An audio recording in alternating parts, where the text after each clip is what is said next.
IMF ने जो target मुकर्रर किया था टैक्स कलेक्शन वो 10.2 थी, आपने 10.6 अचीव किया। और जिस तरह मैंने कहा कि सैलरीड क्लास की कंट्रीब्यूशन को ना भूलिएगा, ये टीम वर्क का नतीजा है। क्योंकि मैंने हमेशा कहा कि कप्तान एक होता है 11 की टीम में, बाकी 10 काम ना करे तो कप्तान ने क्या काम करना है। तब ये आहिस्ता आहिस्ता ये इस्तेकाम आया है, दिल गवाही देता है आपके दिलों के साथ कि पाकिस्तान ज़रूर अपना खोया मुकाम इंशाअल्लाह हासिल करेगा और ज़रूर करेगा। लेकिन उसके लिए शर्त यह है कि मुल्क में अमन कायम हो, दहशत गर्दी का मुकम्मल खात्मा हो। और उसके लिए इस वक्त जो KP में और जो बलूचिस्तान में जो वाक़यात हुए हैं और उसके रोकने के लिए अजीम कुर्बानियाँ दी जा रही हैं, मैं समझता हूँ कि वो हमें ता क़यामत याद रखनी चाहिए। क्योंकि अमन होगा तरक्की होगी, तरक्की होगी अमन होगा, ये लाज़िम मलज़ूम है। बिस्मिल्लाहिर्रहमानिर्रहीम, अस्सलाम वालेकुम नाज़रीन। पाकिस्तान और IMF के दरमियान स्टाफ लेवल मुआहदा तय पा गया है और इस मुआहदे के तहत पाकिस्तान को IMF से $1 अरब की अगली किस्त मिलेगी, जबकि $1.3 अरब मौसमियाती तब्दीलियों से निपटने के लिए मिलेंगे, जिसके बाद पाकिस्तान को मजमूई तौर पर $2.3 अरब की रकम मिलेगी। IMF ने पाकिस्तान की इक़्तिसादी पॉलिसीज़ की तारीफ़ की है, मालियाती इस्तेहकाम की पेशरफ्त को सराहा है, लेकिन साथ ही साथ ज़रई आमदनी पर इनकम टैक्स और सरकारी अखराजात में शफाफियत जैसे मज़ीद इक़दाम का मुतालबा भी कर दिया है। इस मुआहदे को मुल्की मईशत के लिए अहम संग मील करार दिया जा रहा है। ताहम प्राइम मिनिस्टर ने IMF मुआहदे की खुशखबरी सुनाते हुए ये बताया कि ये कामयाबी दिन रात की मेहनत और टीम वर्क के नतीजे में हासिल हुई। हुकूमत की परफॉर्मेंस ने IMF को हैरान कर दिया, ये भी कहा। साथ ही माहिरीन की जानिब से नाज़रीन कई सवालात भी उठाए जा रहे हैं। क्या ये कर्ज अवाम की मुश्किलात में कमी लाएगा या मज़ीद महंगाई का तूफान खड़ा करेगा?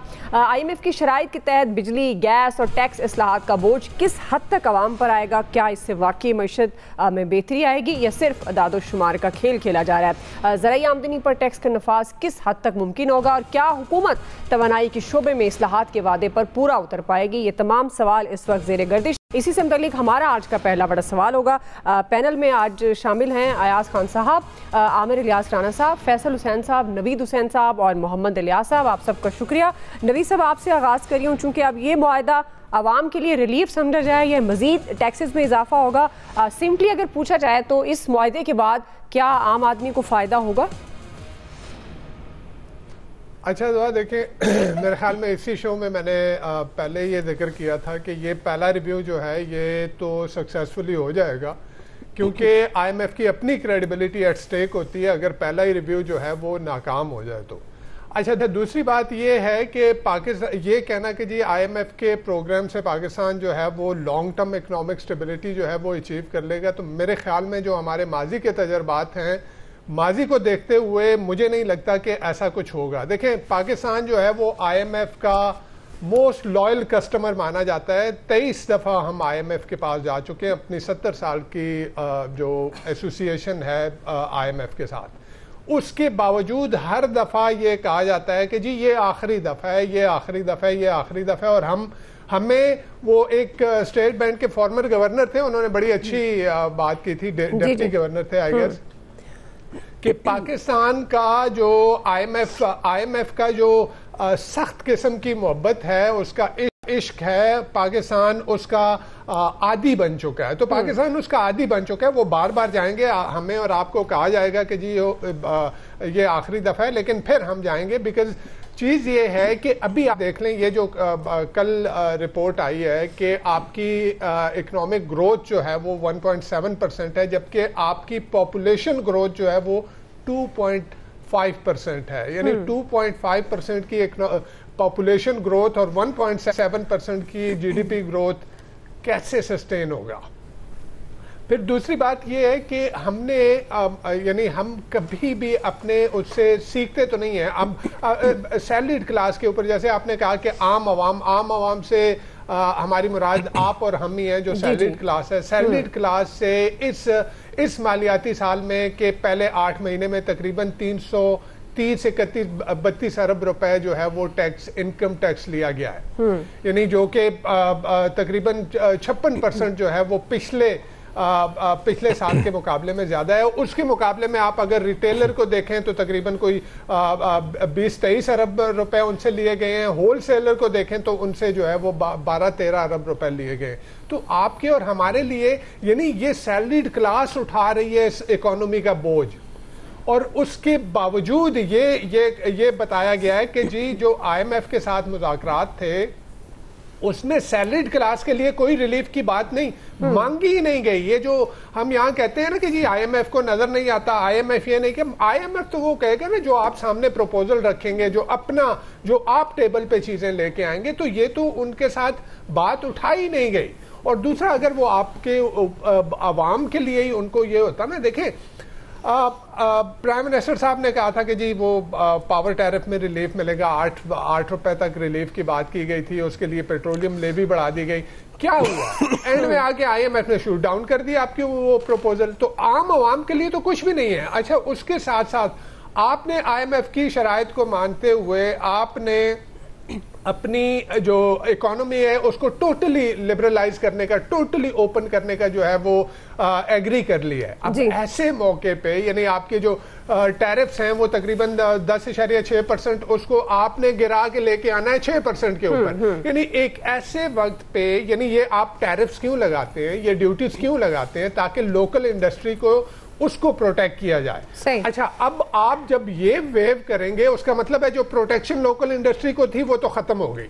अब ऐसे वक्त पे जब अमेरिका को उठा के देख लें कि वो दोस्तों दुश्मनों सबके ऊपर जो है वो एक टैरिफ वॉर उसने शुरू की हुई है। रीजन बीइंग कि वो कह रहा है कि जी लोकल जो इंडस्ट्री है उसको प्रमोट करना है, री इंडस्ट्रियलाइज करना है अमेरिका को।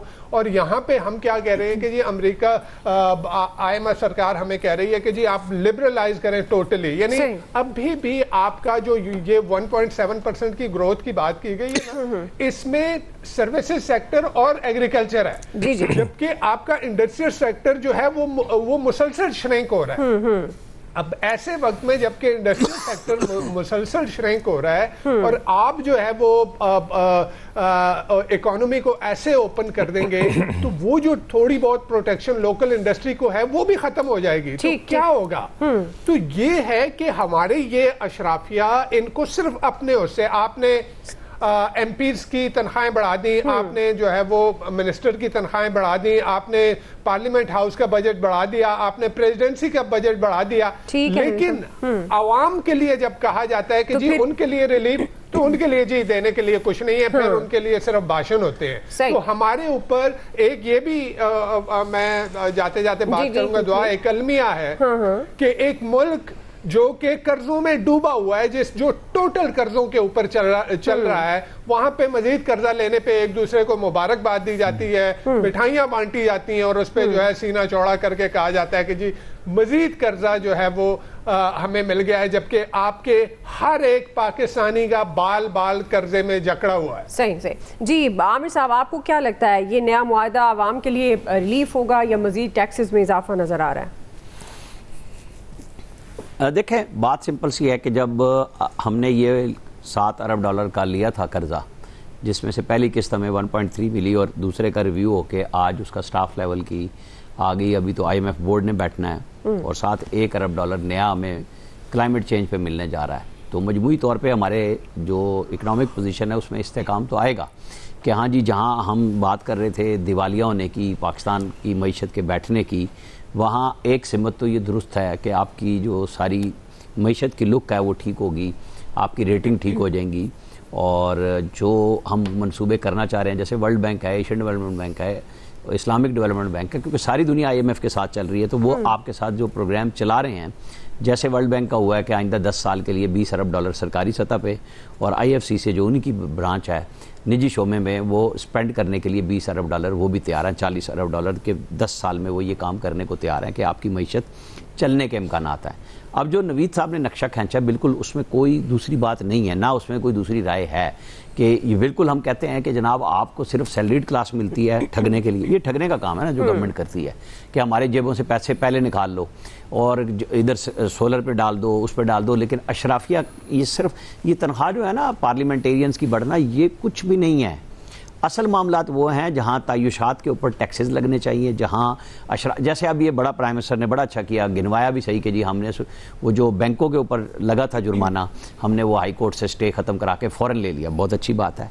लेकिन ये एक रेगुलर काम होना चाहिए ना कि जिनकी जेबों में खालिस मुनाफे जा रहे हैं उनके ऊपर नहीं जाते, जो तनख्वाहदार तबका है उनकी तरफ आप भागाते हैं। जो ये एंटी डंपिंग ड्यूटी की बात है कि जब आपकी अपनी जो इंडस्ट्री है उसको आप उस रिजीम से उड़ा रहे हैं क्योंकि आपने IMF के साथ मुआहदे कर लिए हैं, आप टैरिफ पे जा रहे हैं और दुनिया कुछ और कर रही है। लेकिन जब आप कर्जे मांगते हैं तो आप अपनी इस बुनियाद पे आके ना कुछ जिद्दें पूरी नहीं करवा सकते। लेकिन ये बात भी तो गवर्नमेंट की है ना, मुझे नहीं समझ आती कि सेक्रेटरी खजाना इमदादुल्ला बुसाल हैं, FBR वहाँ पे वो बैठे हुए राशिद लंगड़ियाल हैं, ये लोग इकनॉमिक अफेयर्स में डॉक्टर काजिम न्याज हैं, मतलब हम नाम लेते चले जाएं, पेट्रोलियम सेक्रेटरी हैं, मोमिन आगा हैं, जिन लोगों ने इनके साथ मुज़ाकरात में बैठे हैं, वजीरों को छोड़ दें, ये भी सैलरीड लोग हैं।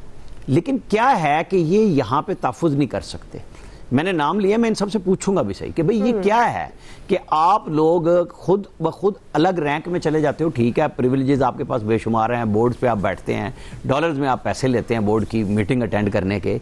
लेकिन ये जो आम आदमी है जिसके नाम पे ये माला जपी जाती है कि जनाब हम वज़ीर आज़म हैं, हम कैबिनेट है और हम आपके लिए काम कर रहे हैं, ये सवालात अब बिल्कुल बहुत अच्छा है कि ओपन डिबेट हो रही है, हर चीज़ पे गवर्नमेंट को भी जवाबदेह होना पड़ रहा है। जब प्रेस कॉन्फ्रेंस होगी इसके ऊपर रिपोर्टर्स फाइनेंस वाले भी पूछेंगे कि कर क्या रहे हैं, कि बहुत अच्छा है कि आपने डिफॉल्ट से बचा लिया, लेकिन लोगों को भी तो बचाया ना डिफॉल्ट से। बिल्कुल। अब उनकी बेहतरी की तरफ चले। मईशत की एक लुक जो अगले साल 30 जून तक की है, क्योंकि वो पाकिस्तान के बारे में IMF के बोर्ड पे एक बात कही जाती है कि वन ट्रेंच कंट्री, यानी ये एक किस्त का मुल्क है। उसके बाद ये फिर भाग भूग जाते हैं, छुप जाते हैं। चलें, हमने पहला रिव्यू नॉर्मली बिल्कुल ठीक है कि हो गया है, जो अगला रिव्यू आना है 6 महीने बाद, जी। उसमें हमारी ये जितनी भर्तियां हैं सामने आ जाएंगी कि हमने झूठ क्या बोला था, सच क्या बोला था। एक्चुअली ये IMF के साथ भी बात होनी चाहिए, यहाँ पे भी होनी चाहिए कि जनाब आप आम आदमी की तरफ क्यों जाते हैं, जो आपकी एलीट क्लास है उसके लिए क्या आपने ढूंढा है कि उनको लाइन नेट में आपका जो, क्योंकि IMF ने बहुत सारी चीज़ों पे बात कही है। बिजली का तो रिलीफ कल भी अब अवैस लगारी ने कहा है चूंकि कि प्राइम मिनिस्टर देंगे, तो हम वेट करेंगे क्योंकि 23 मार्च की डेट मुझे नहीं पता।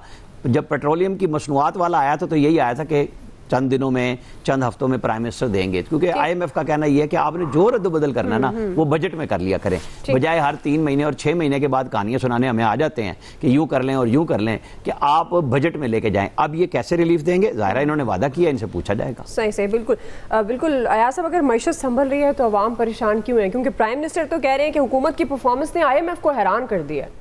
हुकूमत की परफॉर्मेंस से यकीन करें IMF हैरान है और हम साथ परेशान भी हैं। हम सिर्फ हैरान नहीं हैं, इतनी अच्छी परफॉर्मेंस हो गई और इससे ज़्यादा क्या चाहिए हमें कि वो किस्त ले दी और वो मुबारक दे दी। उन्होंने कहा जी कौम को अल्लाह का बड़ा करम हो गया कि पैसा आ रहा है और अब देखते हैं मराद कितनी बढ़ाते हैं। और उसकी ये आमिर बात कर रहे हैं उनकी, वो मोमिन आगा हो गए, वो लंगड़ियाल हो गए, बौसाल हो गए।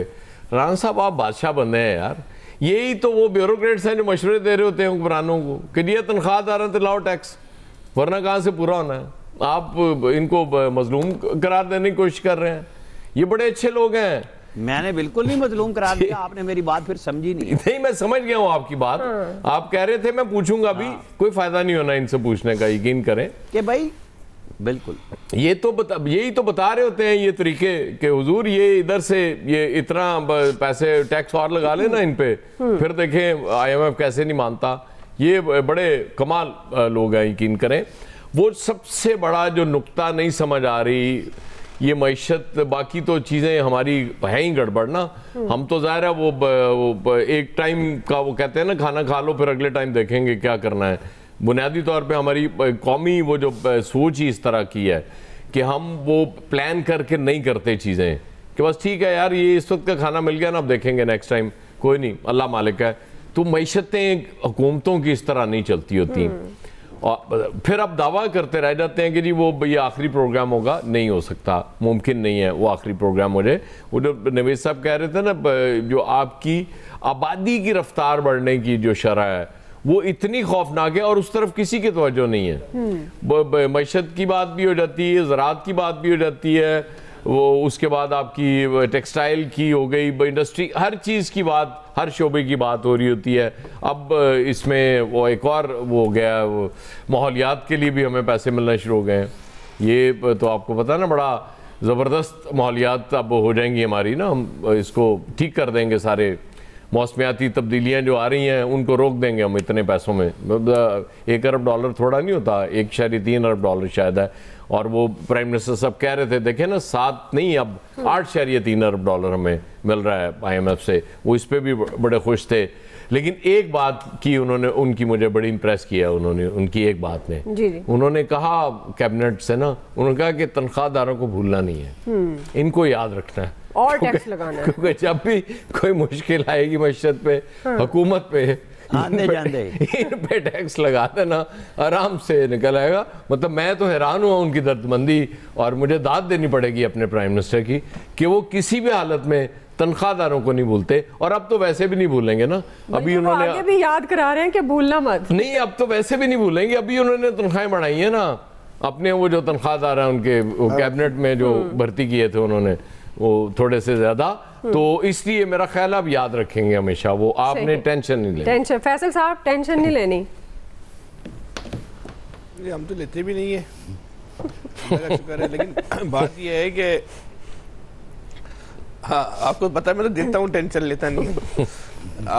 असल मसला ये है कि ये जो कह रहे हैं ना IMF का आखिरी प्रोग्राम है, IMF का आखिरी प्रोग्राम है, अगर इसी तरह अगर हम IMF की शराइत मानते रहे ना, तो इतना नहीं IMF का आखिरी प्रोग्राम हो या नहीं हो, हमारा आपका आखिरी प्रोग्राम जल्दी हो जाएगा। जिसमें जो गरीब लोग हैं ना उनके जल्दी ही निपट जाएंगे। ये इस मुल्क के अंदर बड़ा मज़ेदार बात जो है कि वो हर मामले में जो है ना वो तबकाती तफरीक है इस माशरे में। हम जिस माशरे में ज़िंदा हैं, पैदा हुए हैं, जिस माशरे में हम अपना बाकी वक्त भी गुजारेंगे इंशाअल्लाह ताला, यहाँ तबकाती तफरीक है। यहाँ कुर्बानी देने में भी तबकाती तफरीक है, हर मामले में तो है ही है। कुर्बानी भी जो है ना उसमें भी लोगों को रखा हुआ है, इस माशरे के इस हिस्से से कुर्बानी लेनी है, इस हिस्से से आपने जो है ना कुर्बानी नहीं लेनी। ये भी बड़ा ही मज़े की बात है। और मज़े की बात है हमसे ही जो है ना जो हम और आप माशरे के उस हिस्से से हैं जो मुस्तकिल जो है ना पूरे 365 दिन हालत कुर्बानी में रहता है, दे चले जा रहे, दे चले जा रहे, दे चले जा रहे, ख़त्म ही नहीं हो रही कुर्बानी। इतनी ख़तरनाक यानी कि ये हमारी कुर्बानियों की जो रिवायत जो बन गई है ना, ये तो आगे चल के लोग मिसाल दिया करेंगे। दुनिया में एक ऐसी भी कौम आई थी जिनको कुर्बानियाँ दे दे के मार दिया, इतनी इनसे कुर्बानियाँ ली गई कि उसी में इनका जो है ना इस कौम का खात्मा हो गया। एक अजीब व गरीब मामला है। अब भाई आप ये बताएं कि ये जो टैक्स बढ़ाने की बात है कि टैक्स लगा देंगे, एक हुकूमत जवाब तो देना कि ये टैक्स नेट में इजाफा हो गया, टैक्स नेट में इजाफे की कोई अहमियत नहीं है। वो तो एक लोग है ना NTN रजिस्टर्ड के लिए वो आज जमा हो जाते हैं, उसके बाद जो उसकी मराद होती है वो हासिल कर लेते हैं। ये टैक्स में पैसे कितने आए? आपने वो ऐसी कौन सी पॉलिसियां बनाई कि जो लोग पहले टैक्स नहीं देते थे वो टैक्स देना शुरू होगा? टैक्स नेट में आ गया, ये अहमियत की बात नहीं है। टैक्स कितने लोग देना शुरू हो गए, इसका कोई इनके पास जो है ना वो कोई मैकेनिज्म ही नहीं है। आप यकीन करें कि जो रेस्टोरेंट वाला जिस तरीके से इस सब ड्रामेबाजियों से पहले टैक्स चोरी कर रहा था, अल्हम्दुलिल्लाह उसी तरह टैक्स चोरी कर रहा है। रत्ती बराबर भी उसको जो है ना उसको कोई फर्क ही नहीं पड़ा। जो लोग जो है ना वो टैक्स चोरी कर रहे थे, जो कारोबारी लोग हैं, जो पैसे वाले लोग हैं, वो जिस तरह टैक्स चोरी कर रहे थे, और वो यानी कि जिस माशरे के करोड़पति अरबपति लोग जो टैक्स देते हैं ना, आप वो सुन लेना तो आपको अपने पर तो जो गुस्सा आएगा वो आएगा, लेकिन आप हैरान रह जाएंगी कि आप उनके जो मुलाजमों से भी जो कम पैसे कमा के जो है ना जो जितना टैक्स दे रहे हैं ना, वो अरबपति आदमी भी उतना जो है ना टैक्स नहीं दे रहा। सही। और वो अपना कारोबार जो है ना खसारे में दिखा रहा है कि मैं खसारे में चल रहा हूँ। उसके पास 4 गाड़ियां खड़ी होंगी, वो अपनी 1000 गज के बंगले में रहता होगा, लेकिन वो खसारे में उसको आमदनी नहीं हो रही। बिल्कुल, टैक्स देने के निजाम के तहत वो जो है ना हाँ उसको खसारा चल रहा है। और हम जो है हमारा जो है खुद ब खुद एक नहीं के वो है ना एड सोर्स पैसे कट जाते हैं। ये तो अल्लाह का शुक्र है एड सोर्स हुकूमत काट लेती है। अगर एड सोर्स ना काटे तो एक आदमी भी इनको टैक्स ना सही बात है। भाई किस बात का टैक्स देंगे हमें दिया कि कोई भी टैक्स नहीं दे। तो जो आदमी इनके पास इनकी छुरी के नीचे आ गया है ना, इन्होंने बोला इसको तो नहीं छोड़ना है, और जो इनकी छुरी के नीचे नहीं आ रहा वो जो है मजे कर रहा है, और हमारा आपका जो है वो मजाक उड़ा रहा है कि भाई ये तो अजीब इस मुल्क के अंदर जो है मसला है। ठीक है जी। कोई रिफॉर्म्स की बात करें, मालियाती जो है ना कि अगर आपने इस IMF से कर्जा छुड़ाना, इनकी नीयत सही होगी, लेकिन आप रिफॉर्म्स तो लेकर आए ना। सही कोई रिफॉर्म्स आई इस दौरान में, 2 साल में, 3 साल में, ये रिफॉर्म्स आई हैं, इन पे अमल करके हम सूरत हाल को बेहतर कर देंगे। इलियास साहब क्विकली कमेंट कर दीजिएगा, फिर ब्रेक के बाद भी आप बात कर सकते हैं। इलियास साहब देखिए जी, IMF के पास इन्होंने कर्जा तो लेना है, हर दफ़ा अभी भी नारा लगाएंगे जबकि जी कशकोल तोड़ देंगे। अब देखिए IMF खुद कह रहा है कि ग्रोथ ओरिएंटेड जो है वो मैकेनिज्म ऐसा बनाया जाए कि ग्रोथ भी साथ में, जब ग्रोथ होगी तब आपकी GDP की ग्रोथ भी बढ़ेगी, आपकी जो पाँव पर खड़े होने लगेंगे। वरना इसी तरह तो कर्ज़ों पर रहेंगे कि कर्ज़े लेते रहेंगे और आवाम पर कर्जा चढ़ता रहेगा। इनको तो कोई नहीं, इन्होंने बातचीत करके कर्जा ले लिया, बल्कि उनकी शराइत पूरी करें। शराइत में क्या, टैक्स बेस तो बढ़ाने के लिए इनसे रही नहीं वो चीज़ें जो बढ़ानी चाहिए, और पॉवर्टी रिडक्शन के लिए और बाकी जो चीज़ें हैं कि वो सारे वो करेंगे जी। जो कर्जा है उसको भी उस डेट को, कर्जे को भी GDP के रेशो से मुताबिक कम किया जाए, लेकिन वो सारी जो चीज़ें हैं उन चीज़ों पर नहीं होता। देखिए वो देखने ये आसान, इन्होंने अपने टारगेट पूरे एक ब्रेक का है, ब्रेक आप इस पर कमेंट कर दीजिएगा। नाज़रीन एक ब्रेक ले रहे हैं, ब्रेक के बाद हम वापस आएंगे, दूसरा सवाल भी रखेंगे हमारे साथ। वेलकम बैक नाज़रीन। पाकिस्तान क्रिकेट टीम की शिकस्त का सिलसिला तवील होता जा रहा है। वेलिंगटन में खेले गए T20 सीरीज़ के आखिरी मैच में कौमी टीम को बदतरीन शिकस्त का सामना हुआ। न्यूजीलैंड के खिलाफ मैच में कौमी टीम की बैटिंग नाकाम, बॉलिंग फ्लॉप और फील्डिंग का हाल भी नाकाबिले बयान है। कौमी टीम मुकर्ररा 20 ओवर्स में सिर्फ 128 रन बना सकी। न्यूजीलैंड ने 129 रन का हदफ सिर्फ 10 ओवर्स में बासानी हासिल किया। कौमी टीम की बदतरीन शिकस्त पर साबिक खिलाड़ी बरहम दिखाई दे रहे हैं। टीम इंतजामिया, चेयरमैन PCB पर सवालात की बौछार की जा रही है। इसके साथ साथ गैर मुल्की कोचेस लाने की बाज़गिश्त भी सुनाई दी जा रही है। ताम हेड कोच आकिब जावेद ये कह रहे हैं कि कौमी टीम जीतने की पूरी सलाहियत रखती है। पाकिस्तानी टीम असल जो उनकी तैयारी है वो एशिया कप और वर्ल्ड कप के लिए हो रही है। इसी पर सवाल आया साहब आपसे आगाज़ करिए। चूँकि मुसलसल जो शिकस्त मिल रही है, इसकी क्या वजूहात हैं? क्या आप समझते हैं कि टीम में सलाहियत की कमी है या स्ट्रेटेजी की कोई इशू है, या फिर जो नए तजुर्बात होते हैं वो इन्वॉल्व होता है इसमें? नहीं, टीम में सलाहियत की कमी नहीं है, इसमें कोई शक नहीं है। अभी वो न्यूजीलैंड की टीम, ODI की टीम अनाउंस हुई है, उसमें एक पाकिस्तानी और हमारे खिलाफ खेलने जा रहा है वहाँ पे। तो बात ये कि टैलेंट तो बहुत है, मसला सिर्फ ये है कि आपकी प्लानिंग ठीक नहीं है। आप करेंगे ये कि जब चैंपियंस ट्रॉफी आई, आपने वो सारे वो जो सीनियर प्लेयर्स बाहर बैठे हुए थे उनको लेके उनके साथ अपनी चैंपियंस ट्रॉफी जो परफॉर्म करते आ रहे थे लड़के, उनको आपने बाहर बैठा दिया। अभी आज जो आखिरी T20 हम हारे हैं, इसकी एक मिसाल, छोटी सी मिसाल है। सुफियान मुकीम में एक left arm leg spinner bowler हैं, जिनको मैं चैंपियंस ट्रॉफी भी आपको याद होगा जब उनको नहीं रखा गया था तो मैंने उस पर एहतजाज किया था। उनको फिर 4 मैचों में इन्होंने बाहर बिठाया। आज 5वें मैच में खिलाया, सिर्फ 2 ओवर कराए हैं और वो 2 विकेटें ले गया बंदा। अब रौला ये है कि टैलेंट तो मौजूद है आपके पास, लेकिन आप उसको खिला नहीं रहे। क्यों नहीं खिला रहे? शायद इसलिए नहीं खिला रहे कि किसी और प्लेयर को आपने टीम में किसी ना किसी तरह से रखना है, उसको बाहर नहीं होने देना। मे बी वो शादाब खान हो सकते हैं, क्योंकि जाहिर है उनके ससुर भी बहुत बड़े क्रिकेटर हैं। एक तो ये हमें तो ससुर भी अच्छे नहीं मिले, मैंने हिसाब लगाया। ये ससुर पॉलिटिक्स बहुत शुरू हो गई है क्रिकेट में। वो शहनशाह अफरीदी के बाद ये वजाहत करते हैं आप इस बात की जी, या घर में मिल जाएगी वजाहत? क्या चीज वजाहत करते हैं? ये जो आपने कहा है हमें ससुर अच्छे नहीं मिले, घर में फिर आपको जाकर जवाब देना। नहीं, बेगम बहुत अच्छी है ना यार, ये देखो कमाल हो गई। नहीं सर, ससुर ज्यादा अच्छा होना जरूरी है। नहीं, बेगम बहुत अच्छी, वो तो अल्लाह जन्नत नसीब करे, बड़े अच्छे आदमी थे। मैं तो ये कर रहा हूँ कि आप देखें सर, आप भी हल्के निकले। नहीं, यकीन करें वो बहुत, मेरी तो बड़ी दोस्ती थी उनके साथ, अल्लाह ताला गरीके रहमत करे। तभी आपकी वाइफ के साथ भी आपकी दोस्ती है। और मैं तो इनकी क्रिकेटर्स के हवाले से बात कर रहा हूँ यार, सीरियसली। वो बात सारी वो फिर फैमिली उस पर चली जाएगी, क्रिकेट पॉलिटिक्स से हट जाएगी। असल में ये खिदमत की बात हो रही है। तो वो मेरे सारे दोस्तों को पता है कि मेरे कैसे रिलेशनशिप थे उनके साथ जब तक वो जिंदा रहे। रौला सिर्फ ये है कि आपने टीम का बड़ा गर्क करना है। और अब फिर बात कोई हो रही है कि शायद कोई इंटरनेशनल कोच हमने लाना है, कोई इंपोर्टेड कोच हम दोबारा लाएंगे।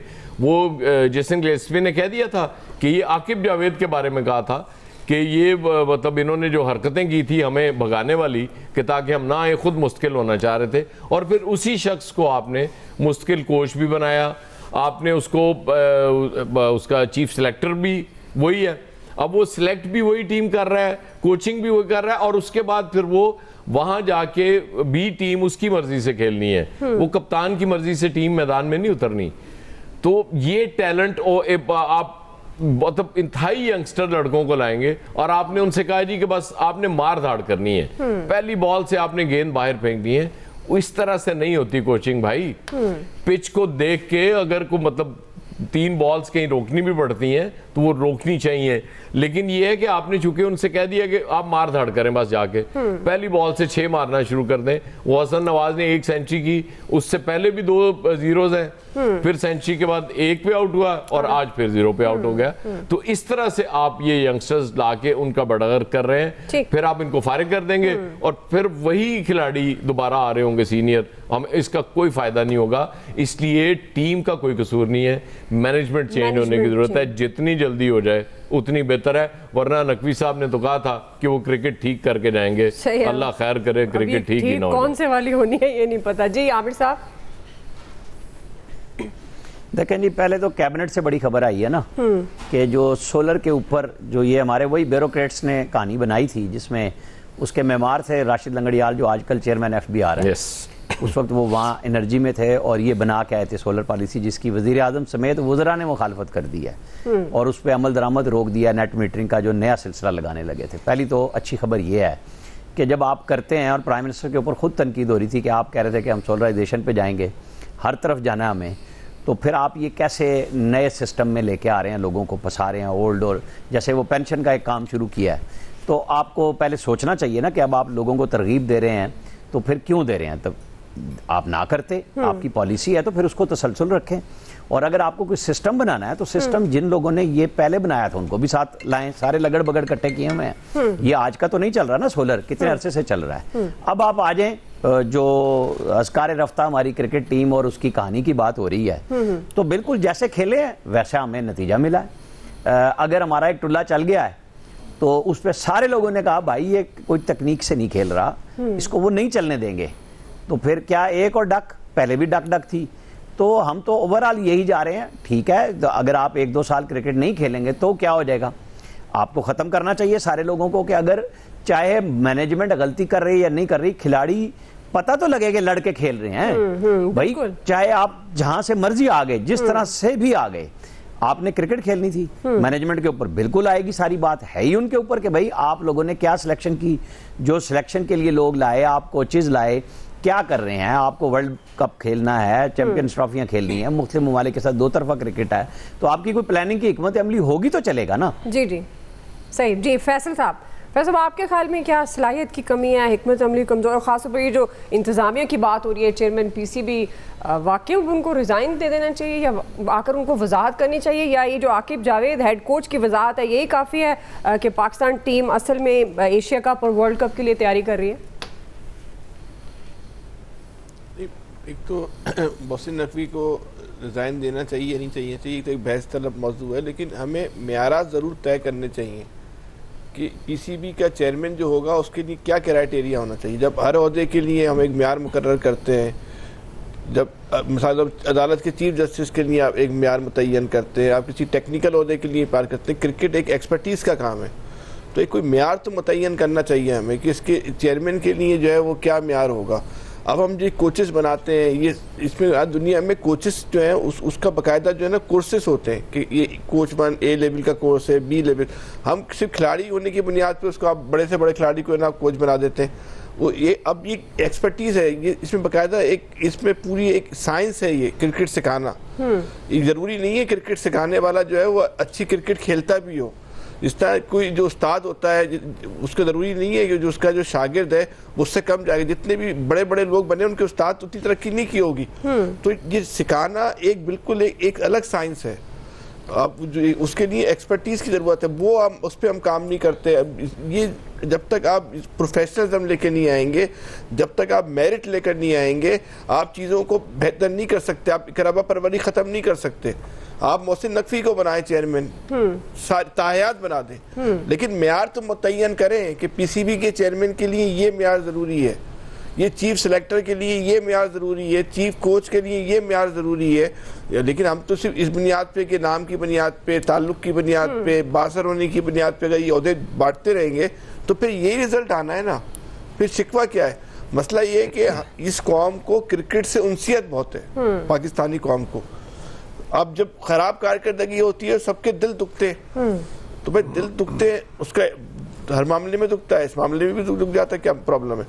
तो उसको हल जो है वो क्या है? वो जिन लोगों के पास है उनकी वजह से बाकी चीजों के भी दिल दुख करें, ये दिल भी उन्हीं लोगों की वजह से दुख रहा है। तो आप जब तक इदारे को आप सही नहीं करेंगे, चीजें जो है ना बेहतर नहीं होंगी, हमारा आपका दिल जो है वो दुखता रहेगा। तो सही है, और कोशिश करें दिल को कम से कम दुखाएं। सर इस दिल दुखने की परवाह ये तो हमारे हाथ में ना बिल्कुल, और उसका आसान रास्ता है, मैं देखें। चले ब्रेक ले लेते हैं, वापस आ रहे हैं। ये तो हम कर सकते हैं ना, मैच ना देखें, इसमें कोई टेंशन नहीं है। नवीद साहब और इलियास साहब से टेक लेंगे, हमारे साथ रहिएगा। जी वेलकम बैक नाज़रीन। नवीद साहब आपका भी क्रिकेट लवर हैं, आपका भी दिल दुखता है जब टीम बुरा परफॉर्म करती है, तो ये खाली लवर है आप किसको कहते हैं जिम्मेदार है, इंतजामिया या चेयरमैन पीसीबी के इस्तीफे का ही सोचने लग जाते हैं आप भी?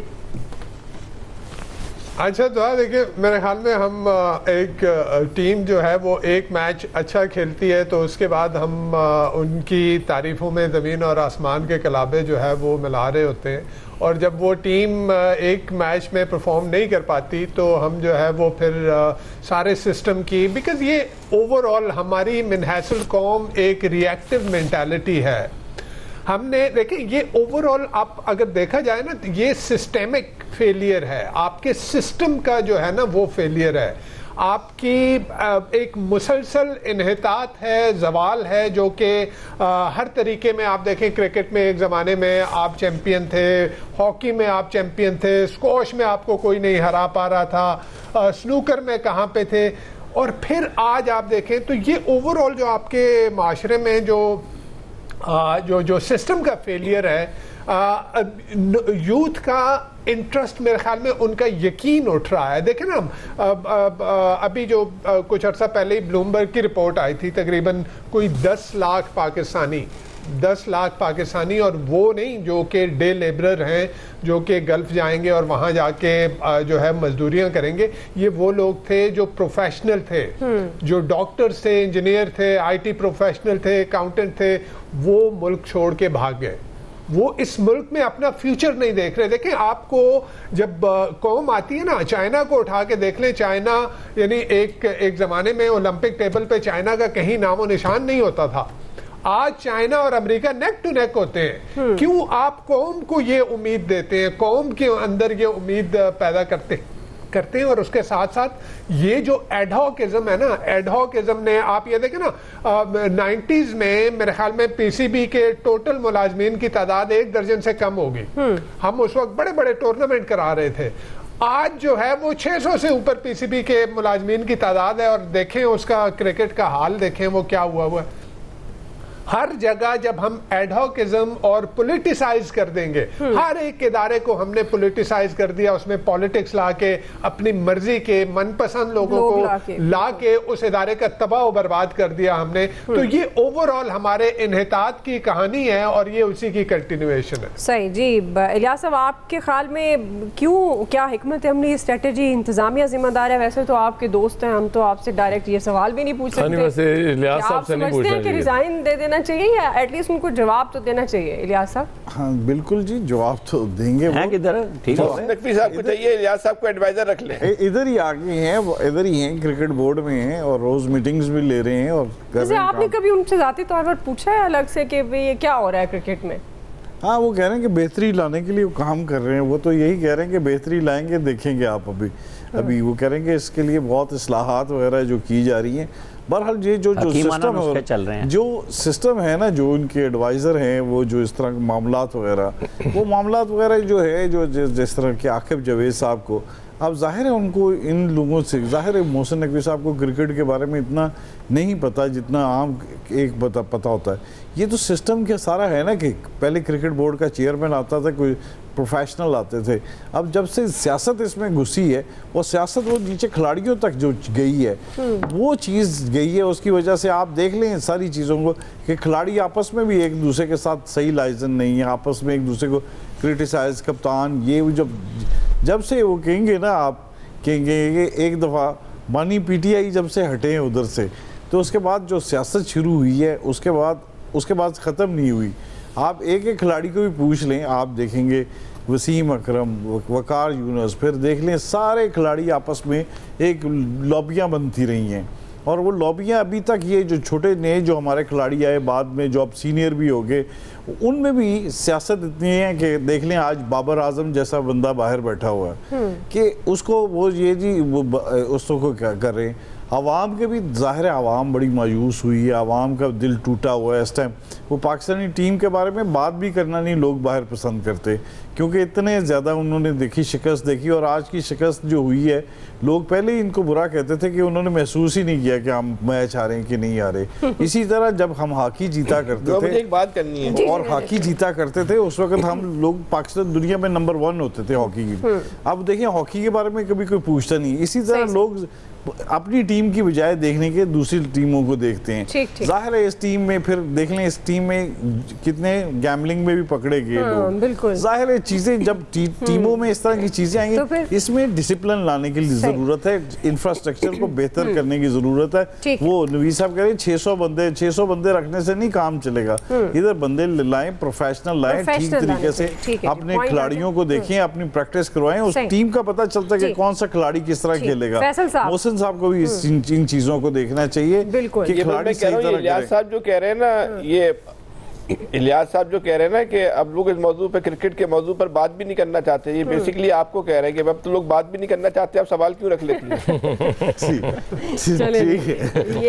ये ताईद है मेरी।